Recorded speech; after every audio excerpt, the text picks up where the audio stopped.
Bismillahirrahmanirrahim. Assalamualaikum warahmatullahi wabarakatuh. Alhamdulillah alladzi bi ni'matihi tatimmus shalihat. Segala puji bagi Allah Jalla Jalaluh yang karena nikmatnya kebaikan-kebaikan menjadi sempurna. Berapa banyak cita-cita yang tidak pernah kita impikan, tapi ternyata itu terjadi. Berapa banyak keinginan yang kita berharap terjadi, tapi malahan itu nggak terjadi. Tapi ketahuilah yang pantas dipuja dan dipuji itu hanya Allah Subhanahu Wa Taala. Semua kesuksesan yang kita raih karena Allah mengizinkan. Semua kenyamanan yang dapat kita rasakan sekarang karena Allah mengizinkannya. Dan ketika Allah hendak cabut nikmat itu, Allah hanya mengatakan kun, maka semuanya akan pergi. Allahumma salli wa sallim ala abdika wa rasulika sayyidina wa maulana Muhammadin wa ala alihi wa ashabi ajma'in. Ya Allah, semoga salawat dan salam Engkau curahkan terhadap hamba kekasih-Mu, baginda Nabi kita Muhammad alaihi salatu wassalam, yang kita nggak bakalan masuk surga kalau kita nggak berjalan di belakang Rasulullah SAW. Semoga salat itu bersambung untuk keluarga beliau, untuk istri-istri beliau, untuk putra-putri beliau, dan untuk seluruh sahabat Nabi. Semoga Allah meridhoi kita bersama mereka. Hari ini anak berbahagia sekali bisa sampai ke kediaman Bapak Menteri, Masya Allah. Yang anak juga nggak pernah mimpi bisa sampai sini ya. Tapi itu takdir Allah ya. Makanya takdir Allah itu indah. Pernah dulu ada yang menyatakan takdir itu kejam. Tahun berapa itu? Nah, iya, ada lirik lagu yang dinyanyikan oleh seseorang, kemudian lirik itu harus ditarik, MUI turun tangan. Karena itu sebagai bentuk prasangka buruk kepada Allah Azza wa Jalla. Allah itu memulai kitabnya dengan Bismillahirrahmanirrahim, yang menunjukkan bahwa semua yang ada dalam kitab itu adalah berdasarkan rahmat dan kasih sayang Allah Subhanahu wa Ta'ala. Sampai dalam sakit pun ada kasih sayang Allah. Sampai dalam gempa yang terjadi ada rahmat Allah Azza wa Jalla. Tapi kadangkala kita itu merasa sudah baik, merasa tidak pantas mendapatkan musibah tersebut. Siapa yang masih ingat dengan doanya Nabi Ayub? Nah, ana yakin bapak-bapak nggak hafal, tapi mama insya Allah hafal ya, karena mereka lebih sering terzolimi. Oh, nggak kebalik? Oh, Masya Allah. Ada yang mungkin kebalik di rumahnya gitu. Apa doanya Nabi Ayub? Bapak-bapak dulu yang tanya. Ada hadiahnya nih insya Allah. Masya Allah, nyontek gitu loh bang. Nyontek abang tuh.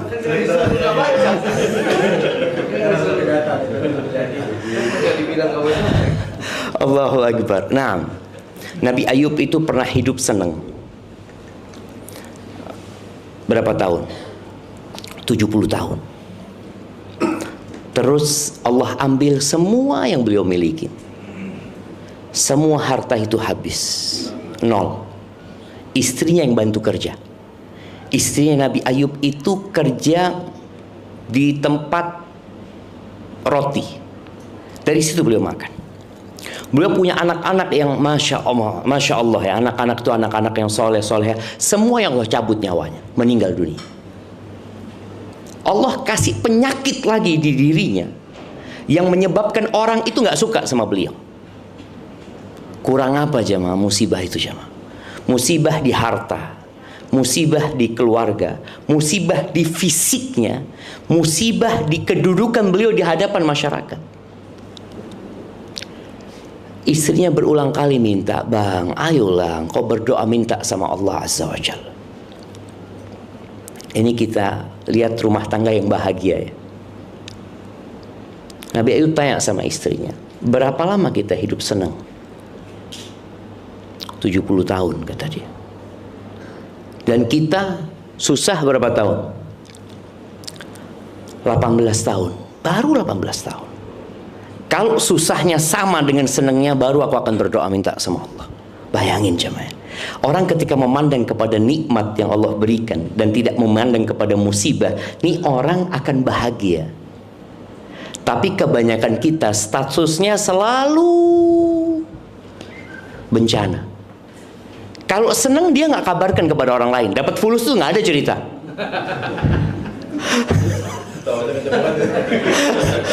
Lagi susah, se-Indonesia tahu. Se-Indonesia tahu dia lagi susah. Bikin status dia itu kalau lagi dapat fulus nggak ada cerita dapat rezeki, alhamdulillah nggak ada. Takut pada ngutang, pada takut minta dia. Kebanyakan kita seperti itu. Nih Nabi Ayub memandang kepada nikmat. Dia mengatakan berapa tahun kita senang? 70 tahun kata dia. Iya, aku akan berdoa kalau sudah 70 tahun aku susah. Tapi kenapa kemudian Nabi Ayub berdoa? Siapa yang tahu?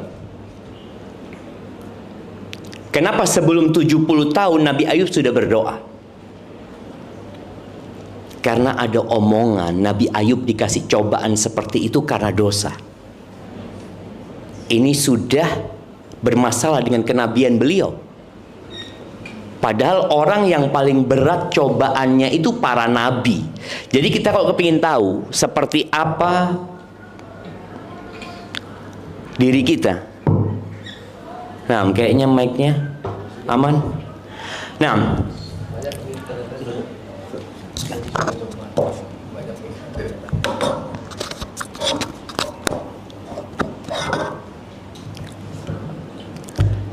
waktu Pak Menteri pegang aman tadi gitu. Kok pegang aneh jadi masalah gitu. Oh tadi isinya. Karena ada tuduhan Nabi Ayub dikasih cobaan ini karena perbuatan dosa. Padahal orang yang paling berat cobaannya itu orang yang paling kuat imannya. Jadi kita tuh kalau imannya nggak kuat ya kasih cobaan, sakit kepala, sakit apa. Tapi ketika imannya semakin kuat, Allah kuatkan cobaan. Akhirnya Nabi Ayub berdoa. Doanya Nabi Ayub setelah 18 tahun, beliau mengatakan ya, Allah ceritakan wa ayyuba idznada rabbahu anni massaniyadur. Nabi Ayub ketika memohon kepada Tuhannya, wahai Tuhanku, aku ini tersentuh dengan satu mara bahaya, satu petaka, satu bala. Wa anta arhamur rahimin. Dan engkau yang maha pengasih di antara semua yang mengasihi. Ini yang selalu harus ada pada diri kita kalau ingin bahagia.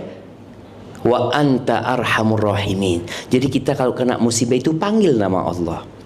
Ya arhamar rahimin. Kita tetap yakin engkau yang maha pengasih di antara semua yang mengasihi. Allah tuh lebih sayang sama kita daripada pasangan hidup kita, daripada orang tua kita, daripada anak-anak kita. Jadi jangan pernah ketika terkena musibah kita langsung berburuk sangka sama Allah, merasa nggak pantas aku dapat musibah ini. Kok siapa gitu? Ahibati fillah, sebelum lanjut bagaimana membangun rumah tangga yang bahagia, Ana kepingin tanya, siapa yang bikin tema ini? Nah, iya. Ana takut belum bahagia gitu jadi. Emak-emak di belakang udah pada bahagia? Kok kayaknya nggak ikhlas jawabnya gitu kan? Nah, bapak-bapak bahagia? Oh, masya Allah. Kayaknya lebih kompak bapak-bapaknya gitu kan? Nah. Jadi di sini emak-emak itu susah bahagia. Mama denger ini. Kenapa kajian? Anda kasih tahu kajian ini khusus mama seharusnya, Ustaz. Tapi ternyata mereka itu kurang bahagia karena suaminya tidak membahagiakan mereka. Jadi mereka berbahagia kayaknya suami ini jadi pemilik peran terpenting untuk membahagiakan istri. Tidak. Ada seorang suami yang pernah marah sama istrinya. Sakit hati ya, kadangkala ya rumah tangga terjadi konflik. Kemudian suami marah, dia mengatakan, aku akan cabut kebahagiaan dari dirimu. Apa kata istrinya? Nggak bisa bang. Engkau nggak bisa mencabut kebahagiaan dari diriku. Kalau kebahagiaan itu di tas, engkau tidak akan kasih aku tas. Kalau kebahagiaan itu di pakaian, engkau berhenti ngasih aku pakaian. Kalau kebahagiaan itu di harta, engkau nggak akan lagi ngasih nafkah sama aku. Tapi kebahagiaan itu ada di tempat yang engkau nggak memilikinya bang. Kata suami, di mana? Di hatiku bang. Engkau bisa ambil semua yang kau berikan kepada aku, tapi engkau nggak bisa mencabut kebahagiaan dari diriku. Ini yang harus difahamkan oleh kita bersama, jemaah. Jadi tukang sampah itu punya kesempatan bahagia seperti presiden punya kesempatan bahagia. Sama kesempatan untuk bahagianya. Karena wadah kebahagiaan itu bukan di pakaian dan bukan di jabatan, tapi di hati. Dan ini salah satu bentuk keadilan Allah Azza wa Jalla, bahwa seluruh makhluk di muka bumi ini punya hak yang sama untuk bahagia. Tapi dalam harta Allah nggak samakan. Nggak samakan. Ada orang yang miskin. Dalam fisik ada orang yang Allah bikin lahir cacat dia. Ada. Tapi Allah tidak letakkan di situ kebahagiaan gitu loh. Makanya kalau bicara para wanita, emak-emak itu lebih mudah bersabar apa bersyukur? Bersabar kan? Dia sabar dapat suami, sabar maksudnya. Tapi bersyukur sulit gitu loh. Sulit, betul, itu sahih itu. Gimana? Banyak masuk neraka bang, Masya Allah.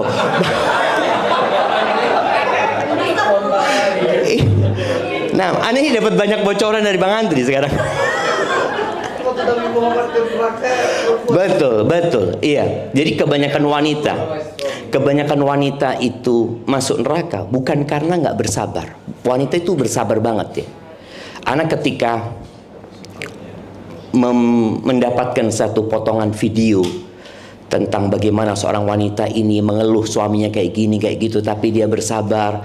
Lalu komentar di situ hampir semua mengatakan bukan hanya suaminya Mbak, suami aku juga kayak gitu.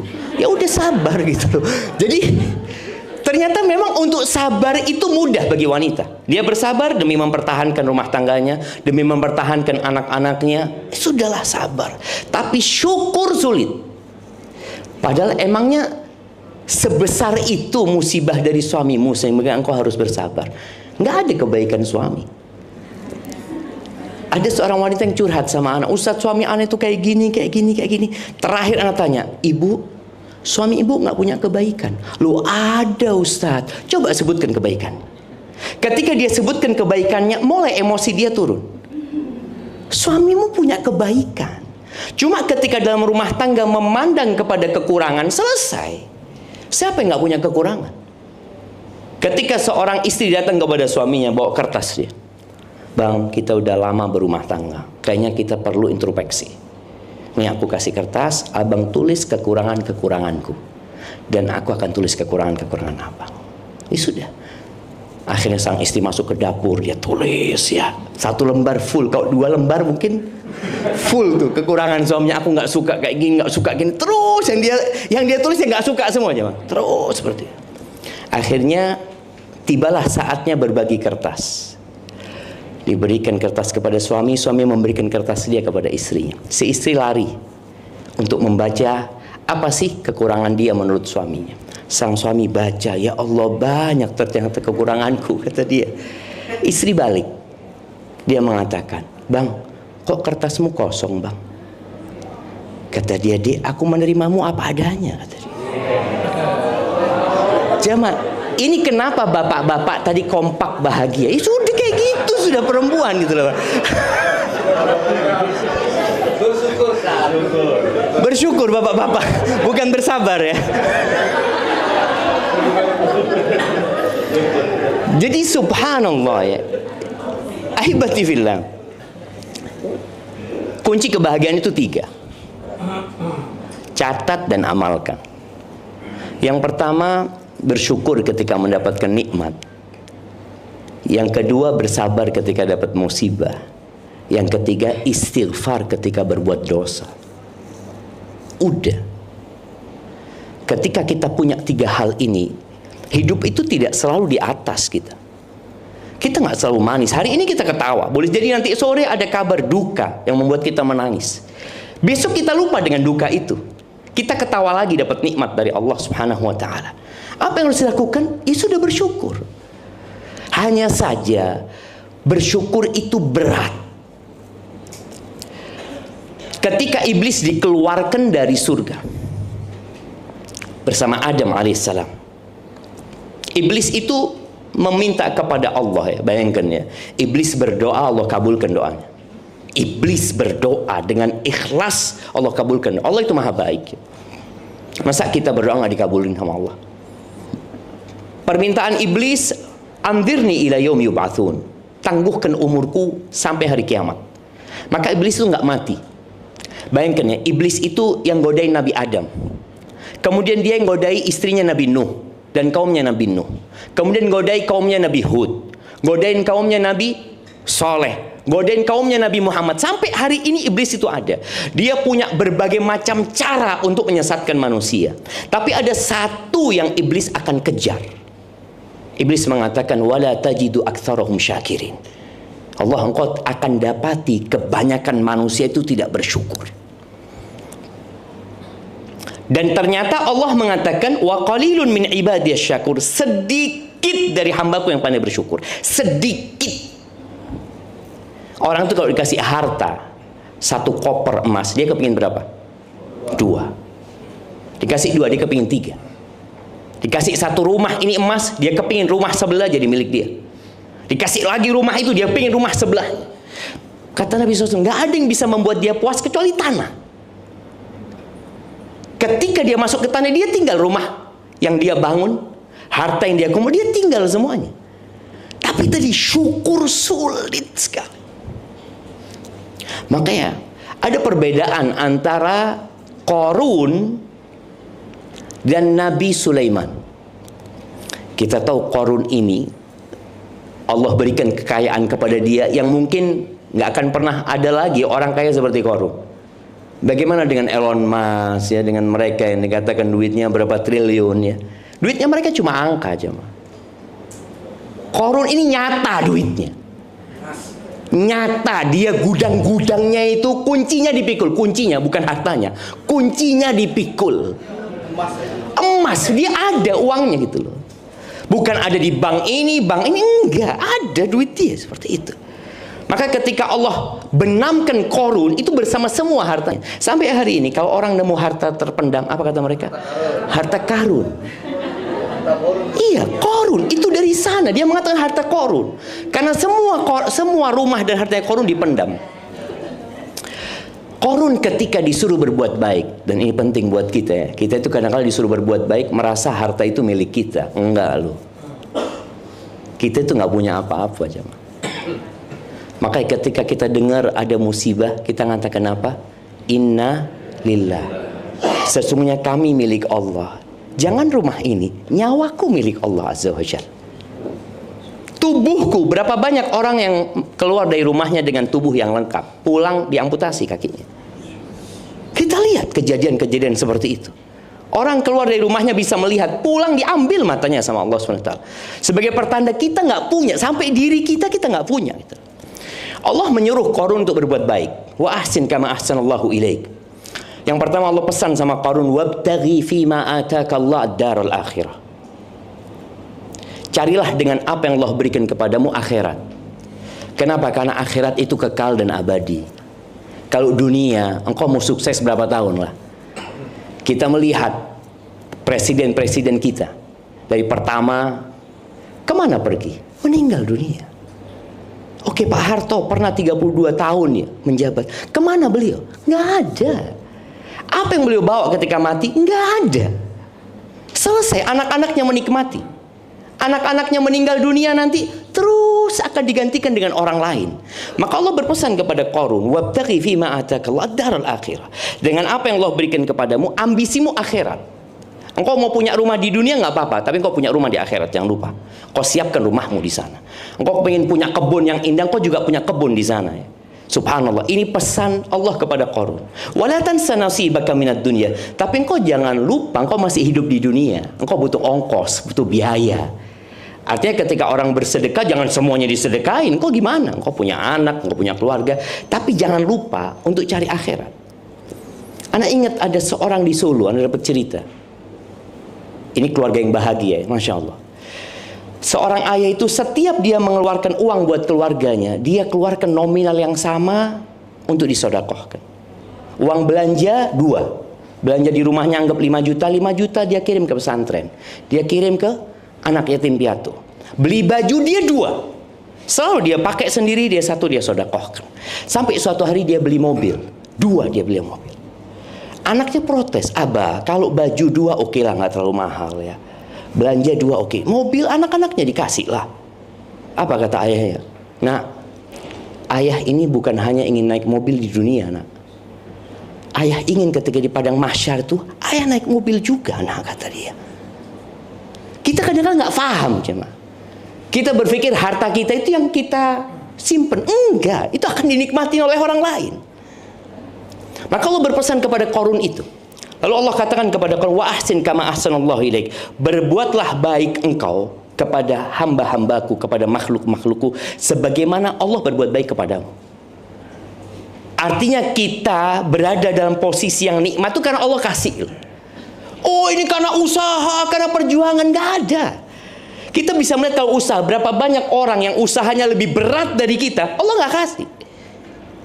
Bicara rizki sekarang, berapa banyak orang-orang yang berkeringat dari jam 7 dia di bawah mentari sampai jam 4 sore, dia cuma dapat 150.000 saja. Sebagian kita tidur-tiduran, jutaan dia dapatkan. Engkau berpikir karena usahamu? Maka Allah katakan, "Wa ahsin kama ahsanallahu ilaik wa la tabghil fasada fil ardi." Jangan membuat kerusakan di muka bumi ini. Jangan. Innallaha la yuhibbul mufsidin. Allah enggak suka dengan orang yang membuat kerusakan. Di antara bentuk kerusakan itu adalah dosa. Apa kata Qarun ketika dikasih nasihat? Qarun mengatakan, "Innama utituhu ala ilmin indi." Aku bisa sukses seperti ini, aku bisa mendapatkan kedudukan seperti ini karena ilmu yang diberikan kepada aku. Dia mengatakan aku, saya, ana. Nggak ada Allah dalam lisan dia. Aku. Apa yang terjadi? Allah benamkan dia bersama rumahnya semua. Tinggal cerita Qarun.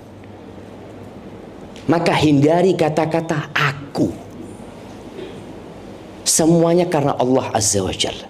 Nabi Sulaiman ketika melihat singgasana Ratu Balqis dipindah ya dari Yaman, dari Sabah Yaman itu ke Masjidil Aqsa.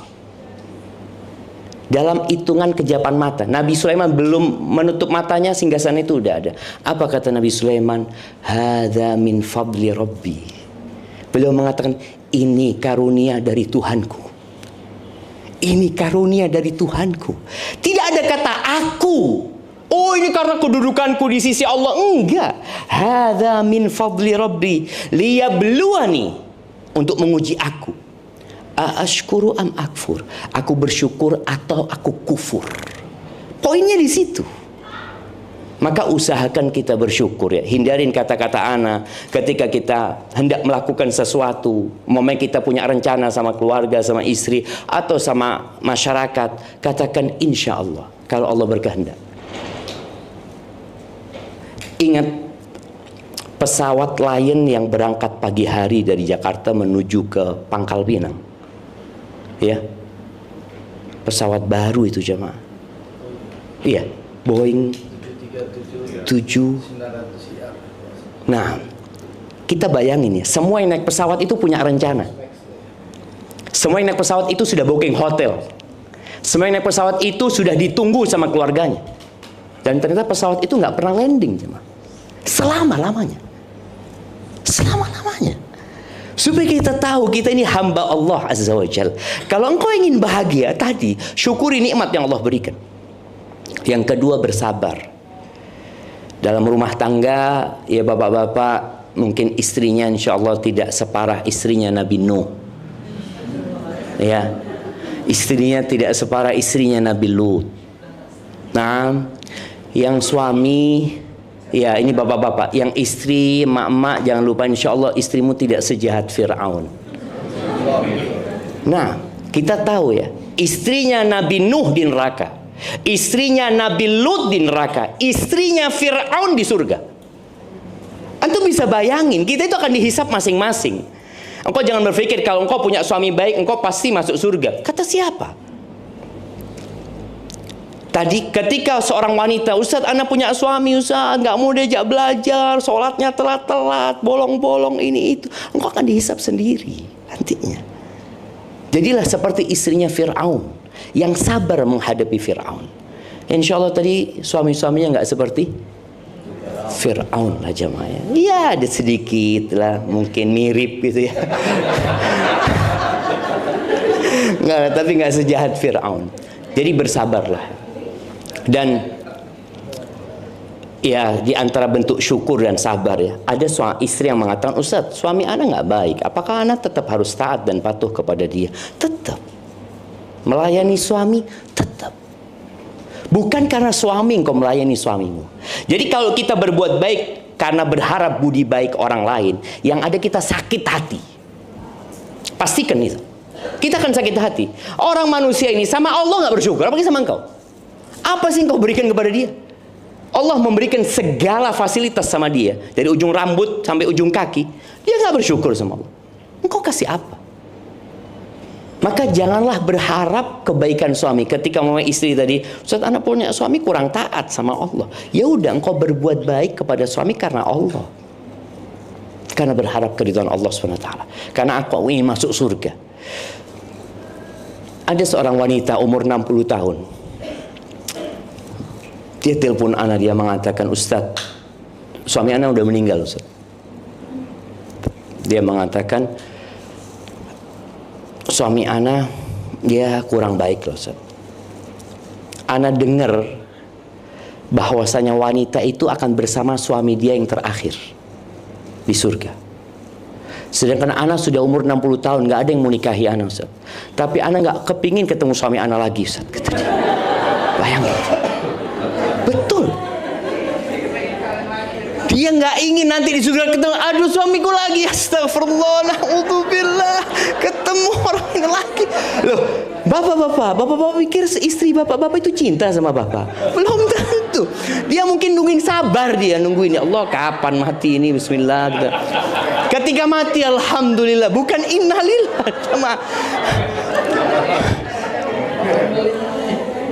Ada yang kayak gitu ibu-ibu? Waduh, takut dia ibu.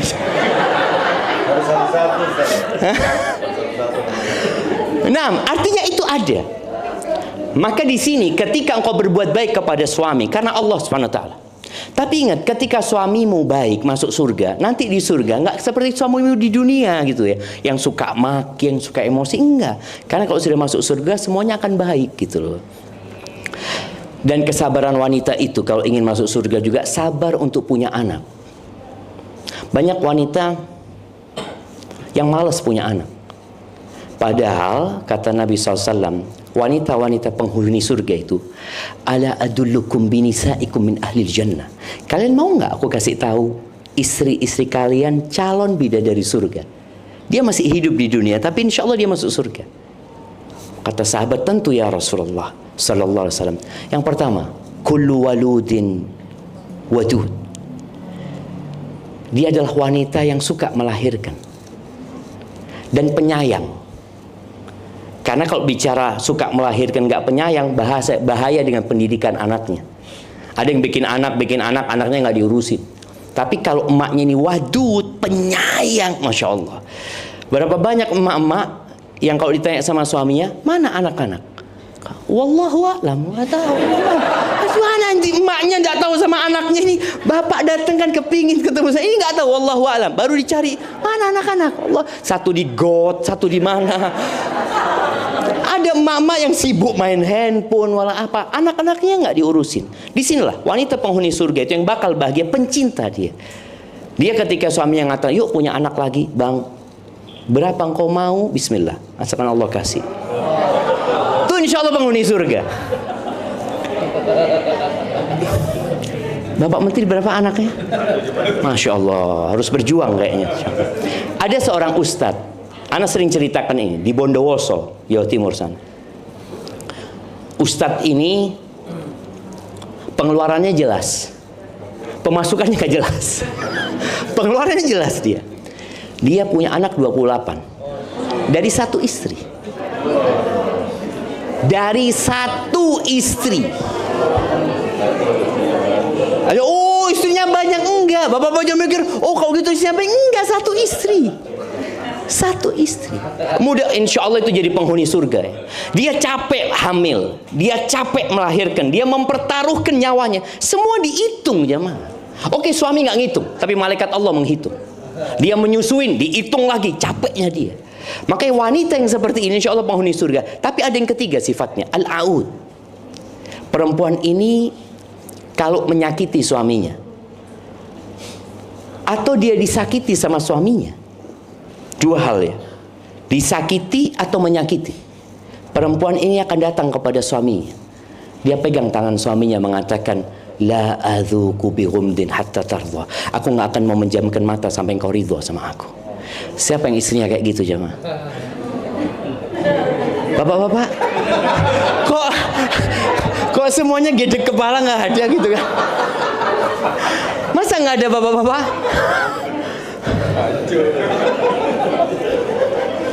Nah, ahibati fillah. Ini bicara iman ya, bicara iman tadi. Sebenarnya ketika wanita melakukan itu, dia berharap surga Allah. Makanya seorang laki-laki yang minta maaf ketika dia melakukan kesalahan, itu laki-laki yang jujur. Seorang laki-laki yang minta maaf padahal belum tentu dia salah, itu gentleman dia. Seorang laki-laki yang minta maaf padahal dia nggak salah, itu namanya suami.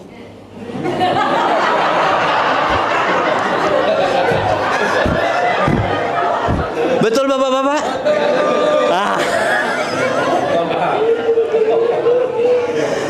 Itu suami yang benar gitu loh. Suami yang benar tuh kayak gitu kan. Ada dia kepingin bahagia, kenapa dia harus ribut sama istrinya? Capek bang?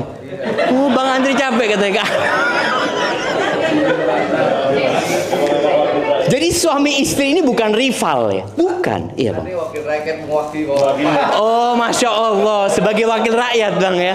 Nah, jadi sering dapat curhatan dari bapak-bapak itu kemudian disampaikan. Jadi ingat bapak-bapak, istri itu bukan rival, tapi istri itu pendamping. Istri itu diciptakan dari tulang rusuk agar engkau lindungi, bukan untuk dipukulin istri itu, bukan untuk dimaki. Makanya ketika seorang sahabat tanya kepada Nabi SAW, apa hak seorang istri? Kata Nabi SAW, antut'imaha idza ta'imta. Kau kasih makan dia kalau engkau punya makanan. Wa antaksuha idza iktasait. Kalau engkau punya pakaian, kau belikan pakaian buat istri. Yang ketika Nabi berpesan SAW, wala tadribil wajha, jangan pernah mukul wajah wanita. Wala tuqabbih, jangan pernah menjelek-jelekan istrimu. Nggak boleh bapak-bapak. Kalau ingin bahagia, istri kita punya kekurangan, tapi lihatlah kepada kelebihannya. Jangan melihat kepada kekurangannya. Jangan pernah menjelekkan engkau kayak gini, kayak gitulah. Nggak ada wanita yang lebih baik daripada istri kita. Dia mendampingi kita sejak kita nol, sejak kita nggak punya apa-apa ya. Kadang-kala kita kalau sudah punya jadi macam-macam ya. Betul ibu-ibu?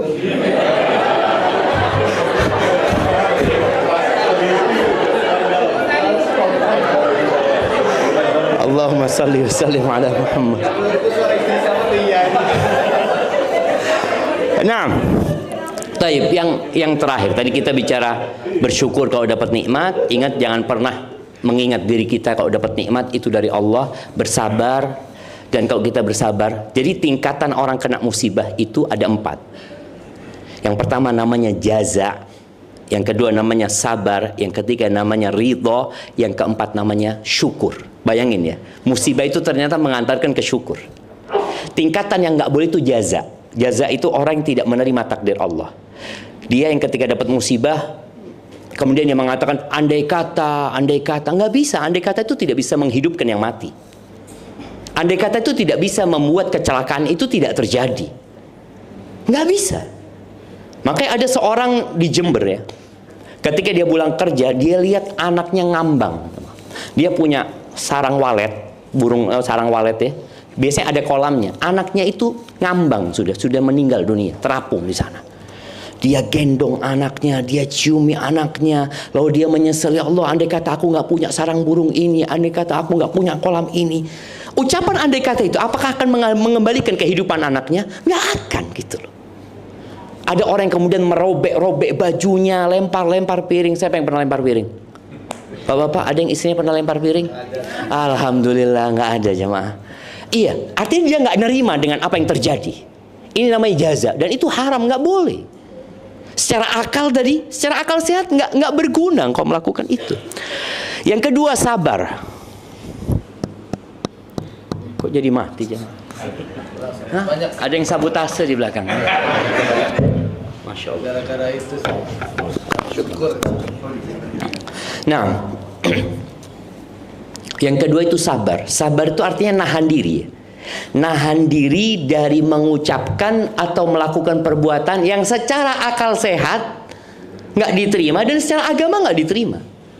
Umpamanya tadi ada seorang wanita nangis boleh, jangan wanita ya, bapak-bapak juga nangis itu boleh atas musibah ya. Tapi ketika teriak-teriak ya, kemudian dia lempar sesuatu, nggak ada gunanya. Allah katakan wabasyiris sabirin, berikan kabar gembira kepada orang-orang yang sabar. Dan ingat, sabar itu bukan dengan berjalannya waktu. Sabar itu ketika hempasan pertama. Ketika engkau dengar berita musibah, apa yang kau lakukan ketika itu? Apabila engkau mengatakan inna lillahi wa inna ilaihi rajiun, ini bukan hanya kematian jemaah ya. Inna lillahi ini bukan hanya kematian, musibah apapun. Kita katakan inna lillahi, sesungguhnya kami milik Allah dan kami akan kembali kepada Allah Azza wa Jalla. Itu sabar. Tingkatan yang selanjutnya namanya ridho. Kalau sabar itu masih nahan ya, kepingin teriak tapi dia tahan, kepingin lempar sesuatu dia tahan. Pahit sabar itu. Naik tingkatan selanjutnya namanya ridho. Dia mengatakan insya Allah ada hikmahnya, Allah itu maha baik. Udah mulai dia ridho. Yang keempat syukur. Dia bersyukur dengan musibah. Bayangin, dia mengatakan kena alhamdulillah musibahnya nggak lebih besar dari ini. Contoh ya, orang ketika kecelakaan kakinya patah, bagaimana dia bersyukur? Alhamdulillah cuma satu ya Allah. Allah bisa bikin dua-duanya. Allah kasih satu, alhamdulillah. Jadi orang itu masih bersyukur karena melihat, loh ternyata nikmat Allah itu banyak sebenarnya yang membuat kita bersyukur. Maka berusahalah untuk menjadi yang lebih baik. Yang ketiga, istighfar kalau berbuat dosa. Bab istighfar ini, siapa yang nggak berbuat dosa? Jamaah, Abu Bakar As-Siddiq itu dijamin masuk surga. Abu Bakar itu pernah datang kepada Nabi SAW, mengatakan, ya Rasulullah, ajarin aku doa yang aku baca ketika sholat. Apa doanya? Bapak-bapak, kalau ibu-ibu insya Allah tahu doa. Ibu-ibu apa doanya? Doanya Abu Bakar yang dikasih Nabi SAW dibaca waktu sholat. Allahumma inni zalamtu nafsi zulman katsira. Ini Abu Bakar dijamin masuk surga. Dikasih doa, Abu Bakar katakan dalam sholatmu, ya Allah, sesungguhnya aku menzalimi diriku dengan kezaliman yang banyak. Sesungguhnya aku banyak berbuat dosa ya Allah. Pengakuan kepada Allah.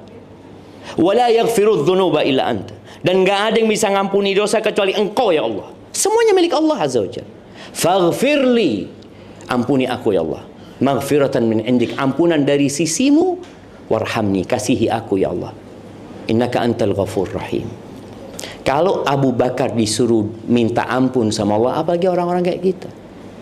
Maka nasihat anak kalau ingin bahagia, tiap hari istighfar 100 kali paling enggak. Nabi SAW habis salat duha itu beliau baca Rabbil firli wa tub alayya innaka antat tawwabur rahim 100 kali. Kita banyak dosa jemaah. Dan yang menyebabkan orang tidak bahagia itu gara-gara ada dosa di hatinya. Karena dosa ini akan jadi noktah hitam di hati. Kita tahu ya, ada orang yang ada apa di jantungnya, kadang-kala harus pasang ring karena ada. Kenapa orang pasang ring? Ada penyumbatan yang menyebabkan kadangkala kita nggak bahagia karena banyak penyumbatan di jantung kita, cuman. Yang caranya dengan banyak istighfar. Antum duduklah, tiap hari duduk. Ya, istri ngomong, tunggu dulu lah, aku mau istighfar dulu. Hitung 100 kali. Ngitung pakai tangan lebih utama. Mau pakai tasbih, ya nggak apa-apa kalau di rumah mau pakai tasbih. Tapi yang lebih baik pakai tangan, dihitung 100 kali. Istri manggil, afwan, belum selesai. Bang, kenapa? Habis berbuat dosa kau, Bang? Memang aku banyak dosanya gitu loh. Jadi kadang-kadang istri kalau lihat suami di pojokan istighfar, habis berbuat dosa apa, Bang? Loh, tiap hari aku banyak dosanya. Jadi ini rutinitas. Jadi bukan bicara nunggu berbuat dosa. Kita berbuat dosa. Makanya juga penting buat kita semua, nasihat anak, untuk belajar mana yang dosa dan mana yang bukan dosa. Gimana kita akan istighfar kalau kita merasa fan-fan aja ya? Nggak ada sih, Ustaz, anak alhamdulillah orang baik kan, Ustaz. Maka belajar mana yang dosa dan mana yang bukan dosa. Barakallahu fiik, itu mungkin dapat Anda sampaikan. Kalau ada pertanyaan, monggo, tafadhal.